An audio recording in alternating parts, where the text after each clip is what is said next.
Hello! ഫാമിലിയായിട്ടും ഫ്രണ്ട്സായിട്ടും ഒക്കെ വരാൻ പറ്റുന്ന കുട്ടികൾക്കും മുതിർന്നവർക്കും ഒരുപോലെ എൻജോയ് ചെയ്യാൻ പറ്റുന്ന ഒരു സ്പോട്ടാണ് കാക്കനാട് സീപോർട്ട് എയർപോർട്ട് റോഡിലുള്ള ചിറ്റിലപ്പള്ളി സ്ക്വയർ.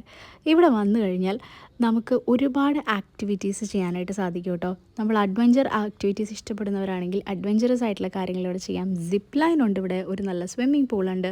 മുതിർന്നവർക്ക് വേണ്ടിയിട്ടുള്ള പാർക്ക് തന്നെ ഹോസ്റ്റ് ചെയ്യുന്ന പരിപാടികളുണ്ട്. കുട്ടികൾക്ക് വേണ്ടിയിട്ടുള്ള പ്ലേ ഏരിയ ഉണ്ട്. ഒരു നല്ല ബട്ടർഫ്ലൈ ഗാർഡൻ ഉണ്ട്. ഇവിടെ വന്നു കഴിഞ്ഞാൽ നമുക്ക് സമയം പോകുന്നതേ അറിയില്ല. ഈ കോയി ഫിഷ് പോണ്ടിലൊക്കെ വന്ന് നിന്ന് ഫിഷിന് തീറ്റയൊക്കെ ഇട്ട് കൊടുക്കുന്നത് ഒരു നല്ല എൻ്റർടൈൻമെൻ്റ് അല്ലേ. അപ്പോൾ ഏകദേശം ഒരു 3 മണി തുടങ്ങി 9 മണി വരെയൊക്കെ വന്നു കഴിഞ്ഞാൽ നമുക്ക് സമയം പോകുന്നതേ അറിയില്ല. പാർക്ക് ഹോസ്റ്റ് ചെയ്യുന്ന എൻ്റർടൈൻമെൻറ്റ് പരിപാടികൾ വേറെ ഉണ്ട് കേട്ടോ. ഇവിടെ നമുക്ക് നമ്മുടെ കുട്ടികളുടെ പരിപാടികളുമൊക്കെ നടത്താനായിട്ട് സാധിക്കും. അപ്പോൾ ഇതുവരെ ഈ ഒരു പാർക്ക് പോയിട്ടില്ല എങ്കിൽ നിങ്ങൾക്ക് എന്തായാലും ഈ വെക്കേഷൻ ടൈം കുട്ടികളെ കൂട്ടിയിട്ട് ഫാമിലി ആയിട്ടൊക്കെ പോകാൻ പറ്റുന്നൊരു സ്പോട്ടാണ് ചിറ്റിലപ്പള്ളി സ്ക്വയർ. അപ്പോൾ ഒന്ന് പോയി നോക്കൂ കേട്ടോ. ഹലോ! ഫാമിലിയായിട്ടും ഫ്രണ്ട്സായിട്ടും